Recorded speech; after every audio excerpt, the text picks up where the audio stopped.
Welcome. I'm Maureen Connolly, the editor-in-chief of everydayhealth.com and the host of Boxed In.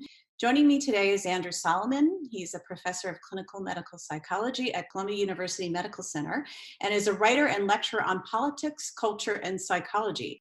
A little later in this conversation, we'll also hear from 35-year-old Marissa Schwartz of Reno, Nevada, who was diagnosed with depression and anxiety as a teenager. So Andrew, in the past couple of weeks, you've published 2 articles, one for The Guardian, and you also wrote an opinion piece for the New York Times that really struck a chord with me, and I suspect many others. There's a lot at stake here for both the short and long term in regards to people who are clinically diagnosed with depression and anxiety. But before we get into that, and what, the millions of us who are, in this pandemic right now and dealing with depression and anxiety, I wondered if you could explain really at its core, what is driving our fear and depression and anxiety?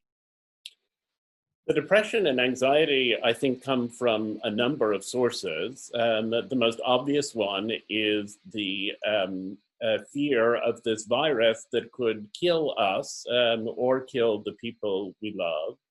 The second one is the disruption of our ordinary lives. Isolation is difficult in 2 ways. It's difficult because you're cut off from a lot of people with whom you would ordinarily be having interactions. And it's additionally difficult because you are, in many instances, sort of locked away with a small group of people with whom you have interactions all the time. So hell is other people, and hell is also the absence of other people. And this virus has contrived to give us both those problems at the same time. There's a lot of anxiety also tied to the fact that we don't know how long this will go on. I think if everybody knew what the end date is, even if the end date is 6 months from now, you could make a sort of advent calendar and cross off the days and make your way through it and pace yourself. But we want life experiences to have a beginning, a middle, and an end. And this has felt like the middle since about day 3, and there's no prospect of an end. And I think the sense that it's all indefinite, it's all shapeless, we don't know when we'll hug someone again, and we don't know when we'll go back to work, that we don't know any of what's going to happen, I think is terrifying, and people are rightly and justly terrified and frightened by it. Yeah, and so how is that showing up in the way of symptoms? Like, what would be the response that one would have? I mean, we know what depression means, but what does it look like, and how does it manifest or show up for people? So lots of people are feeling bad about the situation that we're in without having clinical depression or anxiety. But lots of people who've never before had those conditions are now crossing into them, because depression and anxiety come when a biological vulnerability meets a triggering external circumstance. And the triggering external circumstances are pretty huge right now. And then people who already had depression are escalating into a really serious and terrible episode in a phenomenon known as double depression.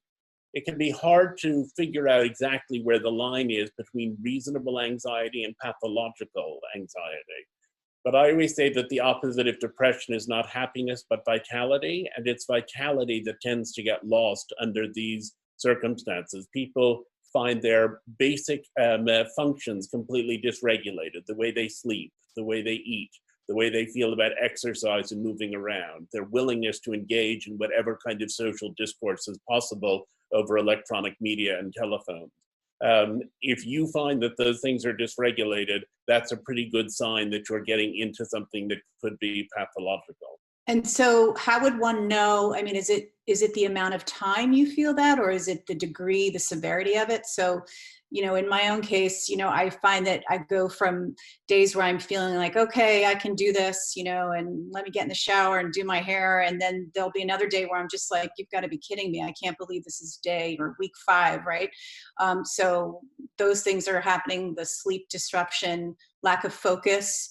But if you're going back and forth between finding some hope, in all this, is it like, okay, so what what's happening is somewhat normal? Well, first of all, I'm glad you were able to take a shower and do your hair today. You look great.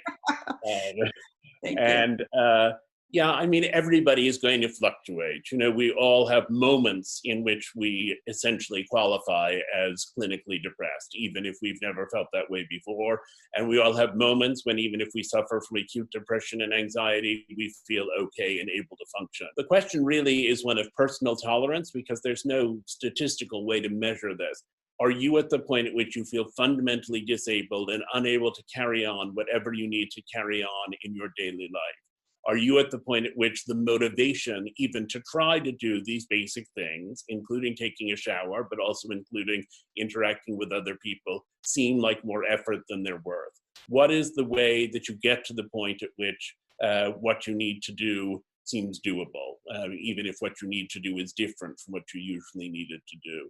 Depression is paralyzing, and the question really is how paralyzed you are. And the fact that you're paralyzed for one morning doesn't mean that you have a terrible problem. But if you're paralyzed every morning and only just pulling yourself together in the afternoon, it's probably crossed over a bit, and you might be able to benefit from some help. Okay, right. So for people who are watching this and going, okay, well, I've never had to deal with this before. Now what? Reaching out to a mental health care provider is probably the next, the wisest step to make at this point, right? Yes, the first thing you can do is to try to regulate all the things that I just said were dysregulated. Regulate your sleep. Try to get enough, but not too much sleep. Too much sleep can generate more serious depression. Try to regulate your eating. Try to be careful about substances of abuse, including alcohol, and about caffeine, which all affect the daily rhythms of your body. Try to exercise a lot, even if you're in a constricted space where it's difficult to do that. But if you do all of those things and you basically try to turn around into a healthy way of life and you still are feeling paralyzed and terrible, depression is a very common complaint, especially now. It's also a very treatable one. And there are a lot of therapists out there, and there are a lot of services people can find by looking online where you can do telemedicine with therapists. And there are a lot of people who are able to prescribe medication where it's indicated. Yeah, and even going on a short-term dose of an antidepressant is something that one could consider. Would it be helpful? Yes, I think a lot of people think once you start taking antidepressants, you're sort of stuck for life and that you're somehow utterly transformed by the experience. The reality is that you can take an antidepressant to get through this bizarre period we're in. And when we're out on the other side and you feel ready to re-engage with the world, you can go off it. I mean, these are drugs you can go on to and you can go off of relatively easily. So I think people shouldn't be worried that they're going to get addicted or that they're somehow weak in character or that the rest of their life is going to be spent in the offices of psychiatrists. Do what you need to do to get through a time that is traumatic for everyone. And when we're through that trauma, you can go back to the life you had before, insofar as any of us can. Yeah, so you talked about the things that we have some control over, right? Like sleep and what we're eating and our exercise. But what we can't control is this idea of isolating, right? Whether we're doing it alone or with others, which each present, I would think, its own unique set of challenges.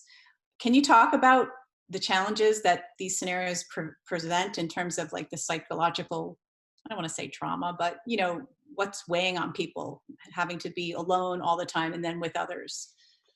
Well, I would begin by saying that depression is a disease of loneliness and that it often is most manifest at times when we're lonely. There's a difference between aloneness and loneliness, and it's aloneness that we're achieving in isolation, but loneliness is a close neighbor to aloneness, and easily we escalate from aloneness into really terrible loneliness. We also have the problem that for many of us, we're sheltering with a small group of other people, mostly family, and those other people may be people we love tremendously, but if they're the only people you see, and this drags on for months, other people get to be incredibly annoying a lot of the time. And so hell is other people, hell is the absence of other people, and this virus has somehow contrived to give us both of those problems, and they're both really difficult, and they both make you feel tense and lonely and ultimately anxious and depressed. Okay, so for the people who are living alone, what would you say, is it critical that they, if they're not, working in a way that they're in regular Zoom meetings like a lot of us are, but to kind of make sure they socialize online? Like, what's the fix for that, for kind of getting rid of that feeling of being so alone and isolated? It's very important to keep up your social contacts and your friendship. So whether you do it by Zoom or by FaceTime or by the regular old telephone, you get to a point when you're beginning to feel depressed where you think, oh, I just don't feel like calling those people. If I Zoom, I have to comb my hair. I don't feel like it. Don't let that happen. Stay in touch as much as you can. And if there's anyone with whom you are able to have any degree of interaction, even 6 feet apart, without actually endangering yourself, it's really worth doing that, because human contact unto itself is a real nutrient.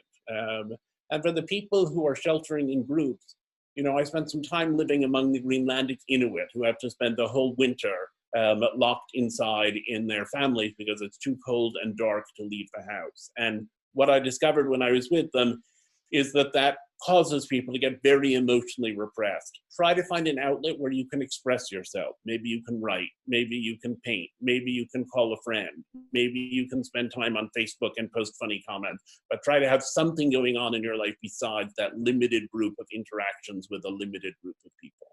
And you mentioned to me that you've lost your own therapist after working with him for 27 years. Yeah. And this was just recently. So can you talk to me about what it's been like? It's been genuinely heartbreaking. I had an extraordinary relationship with him. We had, as you just said, worked together for an incredibly long time. I saw him every Thursday that I was at home in New York, from the time I was in my 20s until now in my mid to late 50s. And I feel like he knew things about me that nobody else knows. And so I feel like a part of me died when he did. And in processing anything that's been difficult for 27 years, he's helped me to figure out the strategies and helped me to get to the right way of thinking about things so that I could cope with them, and propped me up some too and said, you can handle this. And now I'm bereft of that comfort. It was a little bit like the comfort that children get from their parents, and now I don't have it. So that's been a really terrible loss. And I feel as I go through this strangeness that I should be able to talk to Dr. Friedman about how weird it is and about how difficult it is, and I can't. And I feel like I should be able to say to him, and then I've had this other terrible loss, but he remains maddeningly unavailable to talk about his own death. It's been an incredible, painful thing. And I will start with another therapist, but if you start with a therapist anew at this moment by telemedicine, it can do wonders, and I recommend it to everyone. I'll do it myself, but it sure as heck isn't the same as someone who's known you inside and out through all of the phases of your maturation. Yeah, I can't imagine. And I guess to your point, that sort of taking that leap of, trying to work with somebody new.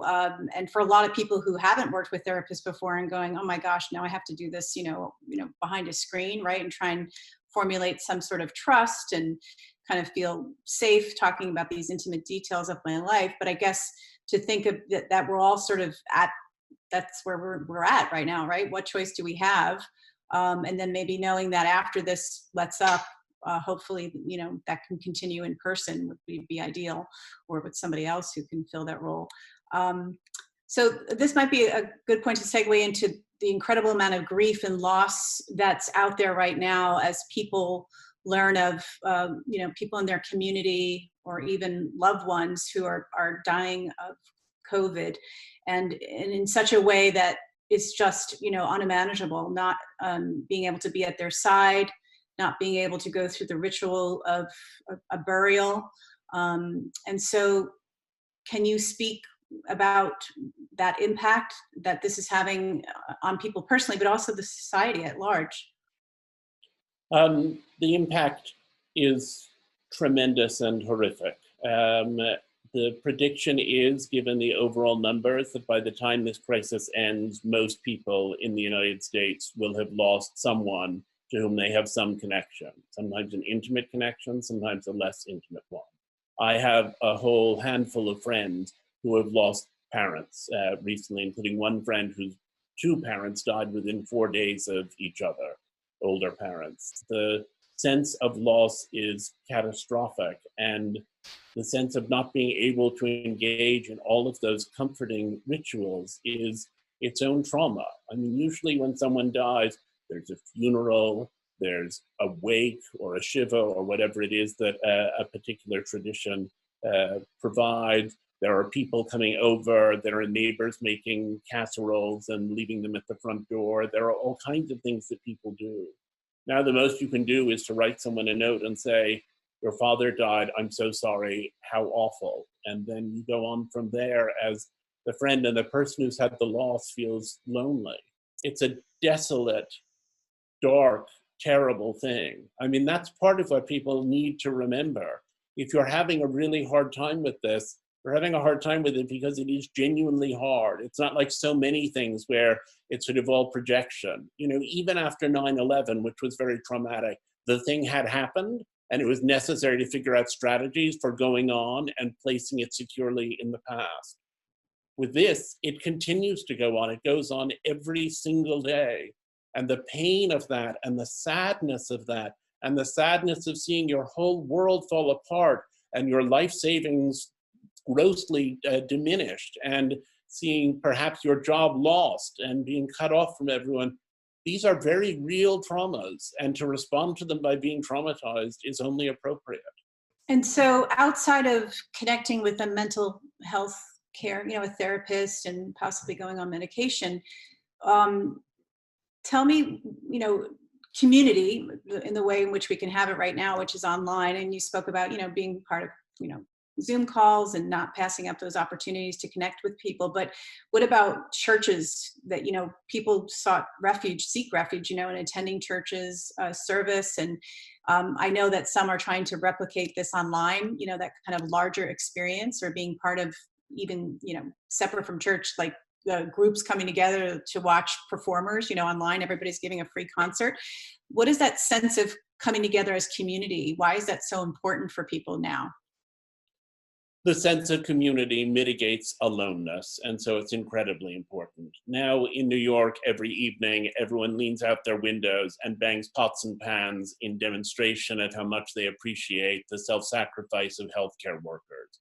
And at one level, that's an act for healthcare workers, and it's great to do, and healthcare workers are doing remarkable things under impossible circumstances. But at another level, the people who are really benefiting from that experience are the ones who are banging the pots and pans simply because there are other people upstairs or downstairs or across the street who are also banging pots and pans. And so real live people are doing something together. It's extraordinary how thirsty people are for even that level of community. Churches and community groups and watching performances together and being in touch with a circle of people from your graduating class in college who have now suddenly reconnected, or any of those things that give you a sense of community, are incredibly important. We love our families, we love our friends, but we love them in a larger social context. Human beings are very social animals, and when you take away that sociability, you're taking away one of our mainstays. And it happens so suddenly, and it happens so totally, that it's sort of like someone who's been on heroin for years, and suddenly it's just all gone, and they're going through withdrawal. We're going through withdrawal from that kind of sociability. And if we can reconstruct it, or find anyone else who's reconstructing it and participate in that, that can be very redemptive. Yeah, well, this might be a good time to bring in Marissa, who I mentioned earlier was going to be joining us.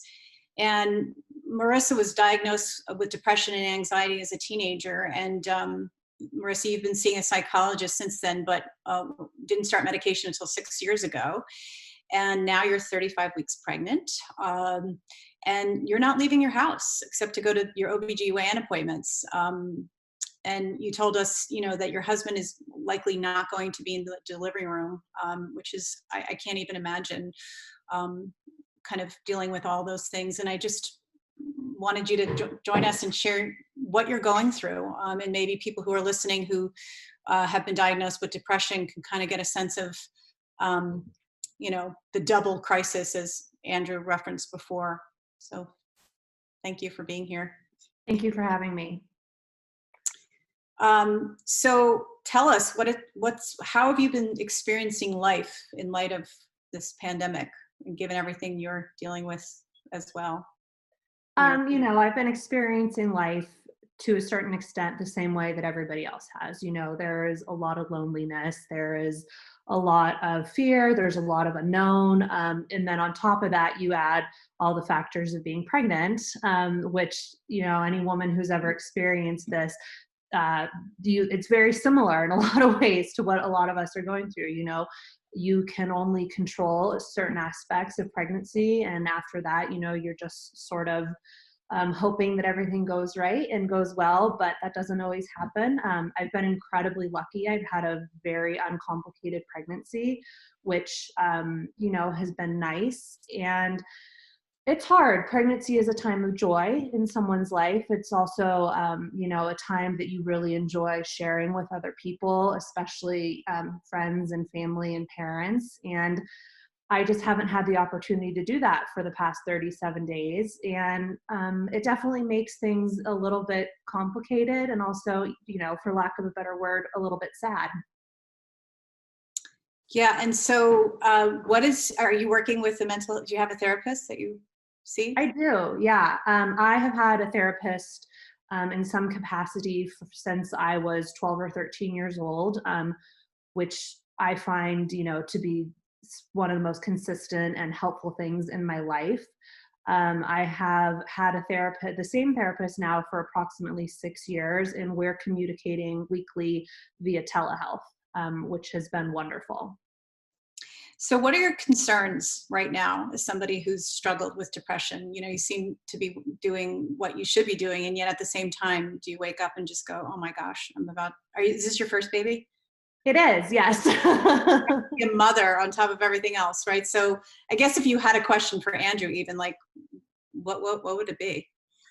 I would say that on a day-to-day basis, and especially when this started, there were so many unknowns. And, where I received my information from was something that I struggled with.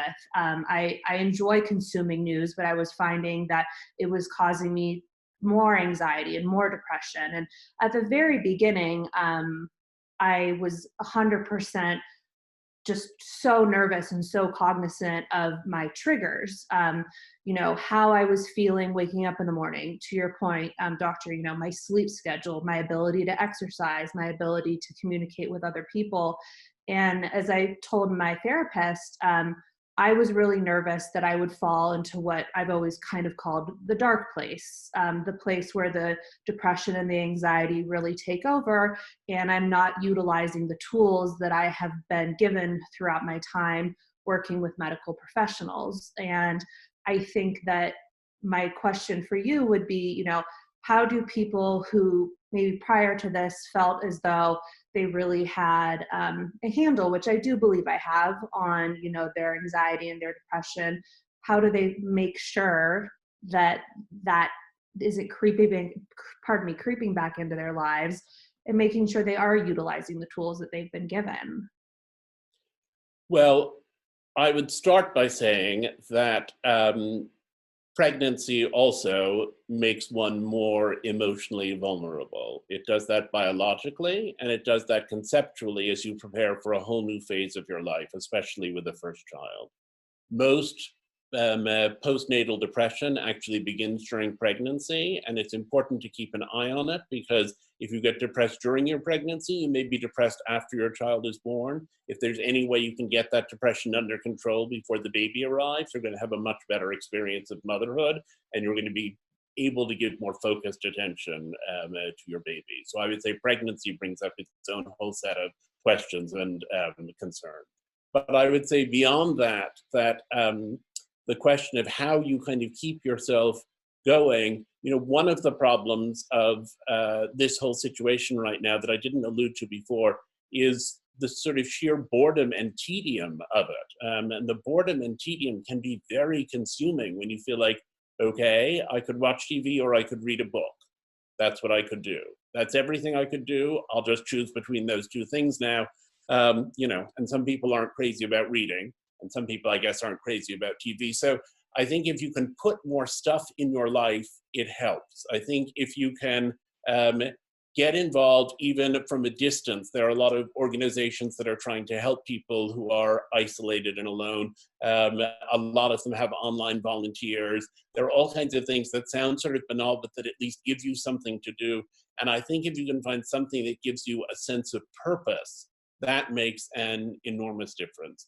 But it isn't necessarily going to do the trick. And for the many people who suffer from mental illness, which is a group in which I include myself, I think you have to do a lot of very careful self-monitoring and try to figure out, okay, I seem to get more depressed when I sleep really late. I seem to get more depressed when I don't go outside at all for the whole day. I seem to get more depressed when, all of those things. And if you can't go outside, open the window and lean out a little bit and breathe some air that isn't the recirculated air in your own house or apartment. I just think there have to be ways of breaking up your day and breaking up your experience so that you don't get overwhelmed by the sad tedium of this situation. Yeah. So to kind of, wrap things up here, Dr. Solomon, in terms of what is your biggest fear when you wrote those 2 articles and you referenced this dual crisis? Maybe you can summarize what that is and what you hope, will come out of this. Give us some kind of takeaway that feels a little positive or hopeful. I don't know. A little positive. Let me see if I can muster that. Okay. I think in many ways, after this crisis is over, that we'll look back on this time with nostalgia. And for all of the horror of having to deal with it on a day-to-day basis, and for all that we may dip in and out of diagnosable mental illness, we also are being given time to think in a way that we haven't had time to think. Even if a family can be annoying, we're being given a time to bond with family in a way that we never had before. I have a son who's now 11. We celebrated his birthday last week. I feel like he and I have got a different relationship than we had 6 weeks ago. And if this goes on for longer, that relationship will continue to grow and develop. One of the ways of dealing with feeling depressed in this situation is to say, but what is it teaching me and what can I learn from it? Now, that's not to trivialize the depression itself or to say that everybody should be going around like Pollyanna saying this has been a wonderful gift. But given that we're stuck with this situation that we would never have wanted and never have asked for, can we find something meaningful in it?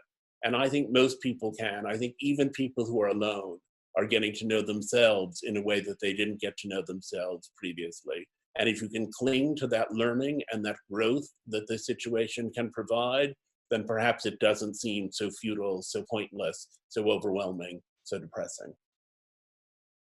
Well, that's a beautiful note to end on. So I want to thank you so much for your time, both of you. And for those of you who are watching, if you'd like more information, you can go to everydayhealth.com. Thank you for being here.